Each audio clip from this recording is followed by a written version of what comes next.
Shulam Aleichem, Shulam Aleichem. Welcome to Jerry's Megilla Musings for Tufshin Pei Aleph. We are ending officially the Corona Contemplation series. We actually changed from Jerry's Parsha Ponderings to Jerry's Corona Contemplations right after Jerry's Megillah Musings for last year. And now that I'm vaccinated and so many other people are, we are, please God, starting to get back to, I guess, some form of normality. So let us return to Jerry's Parsha Ponderings. But this week we are talking about the Megillah, so we will be using the term Jerry's Megillah Musings. And let us jump right into it. So this slide is from last week from Parsha Zachar, and I want to revisit it because it's very important, and it will lead into what we're going to talk about for the Megillah. So, as we said, Amalek, just to review, Amalek is Amalek's job, or Amalek's purpose in the world, is to try to get rid of the belief in Hashem. That's who Amalek is. That everything happens by coincidence, that nothing is planned, and there is no hashgacha pratis, and there's no divine providence. That's the way of Amalek. We as Jews obviously stand in complete opposition to that idea.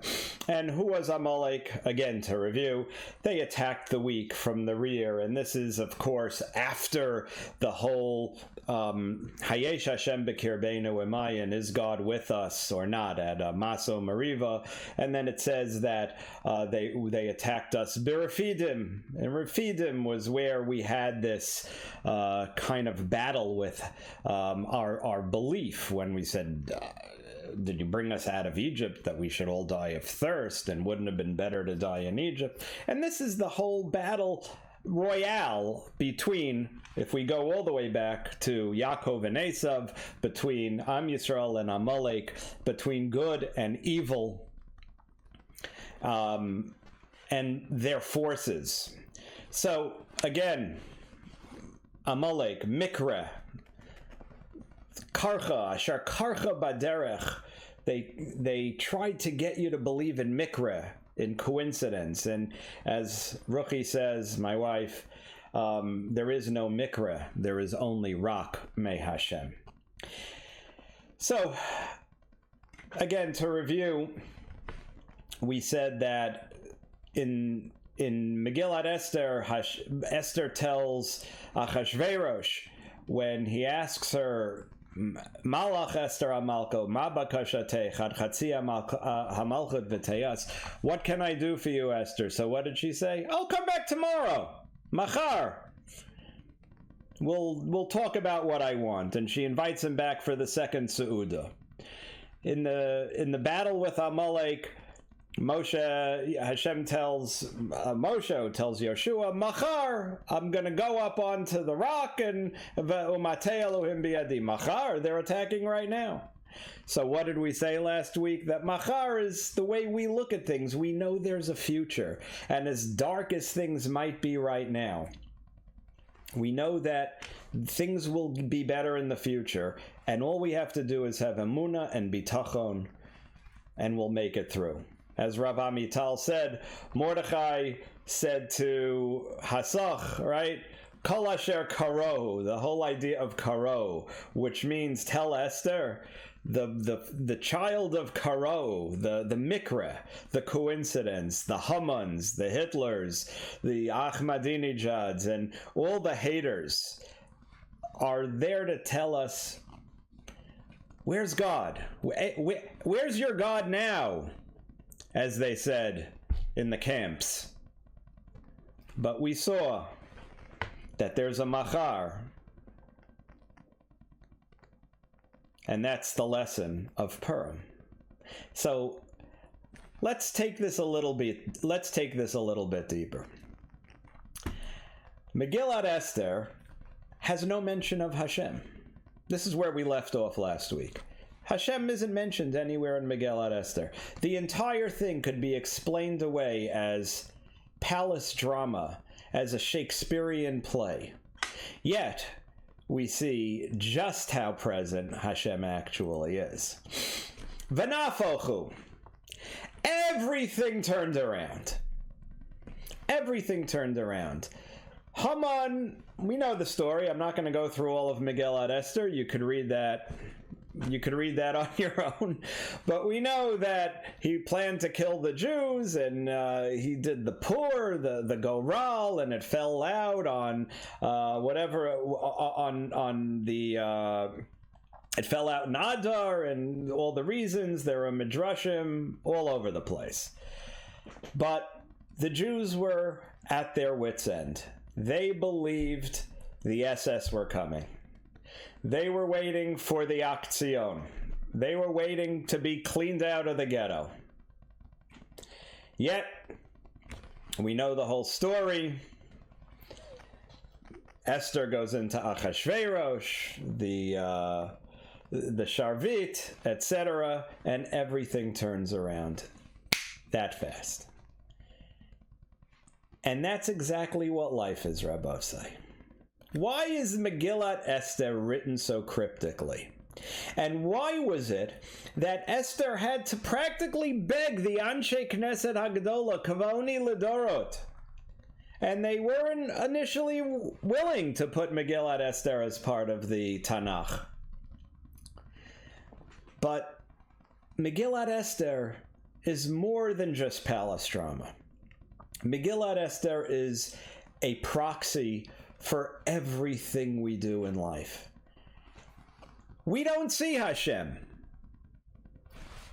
We know you can see Hashem. Lo Yerani Hadam V'chai. We dealt with that a couple of weeks ago at Matan Torah. Right? It's not possible. Yet, if we just open our eyes, we'll see Hashem everywhere. But it could all be explained away through science, nature. Not that there isn't science in nature. Rav Miller, one of my Rabbanim, used to say science should be taught in the morning because it's giving us a glimpse into how Hashem runs the world. But when people say science versus religion, there is no science versus religion. Science is part of our belief system because it gives us a glimpse into how Hashem runs the world. Yet everything in life, to the non-believer, can be explained away. And that's Megillat Esther. Yet we see every time it says Hamelech in Megillat Esther, it's not only referring to Achashverosh, it's referring to Melech Malchei Amlachim HaKadosh Baruch Hu. And everything we go through is paralleled in the Megillah. Let's face it. We do the mitzvot, we daven, we learn.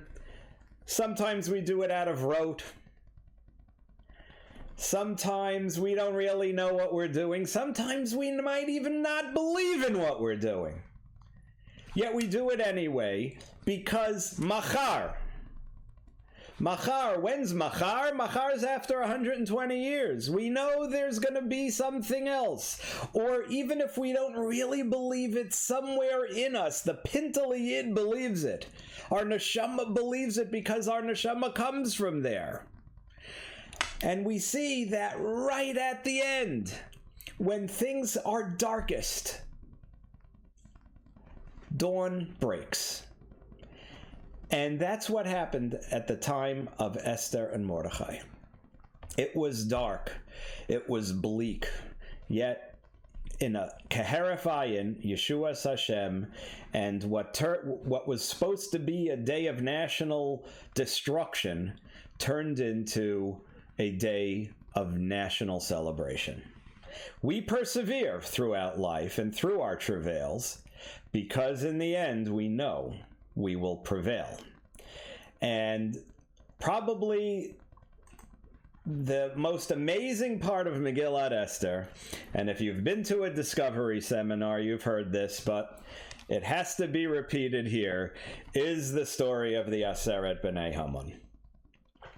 Esther says to Achashverosh, we know they were hung on the gallows, and then Esther goes in, Malach Esther Amalko, Ma Bakasha Seich, and she says, how about tomorrow, Gam Machar, this is the segue from last week, Gam Machar, give to the Yehudim to do what has to be done, and let's hang the 10 sons of Haman.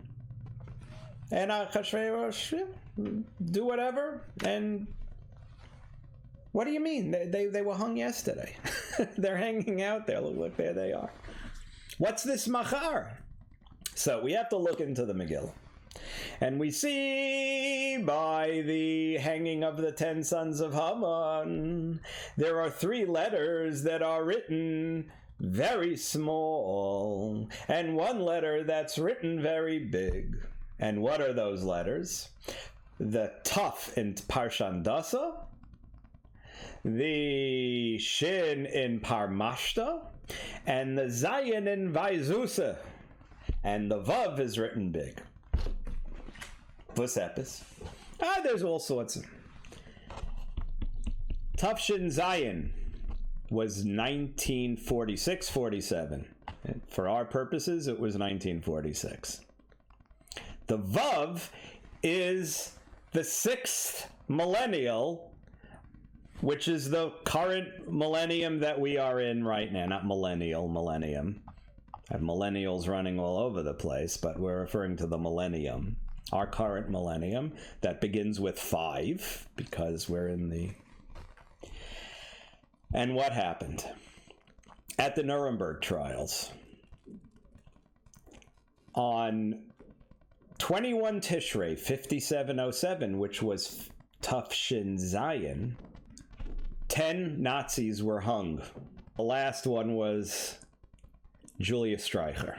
Julius Streicher was the editor-in-chief and creator of Der Stürmer, the Nazi newspaper that put out all the libel and slander against the Jews. And as he stood on the gallows, he was number 10 for the day. He said, screamed out, Purim Fest 1946. What's he referring to? He knew, I'm sure he knew what Purim was, but what's the Purim Fest? And now we know. Those were the 10 sons of Haman that were to be hung in the future, the Machar.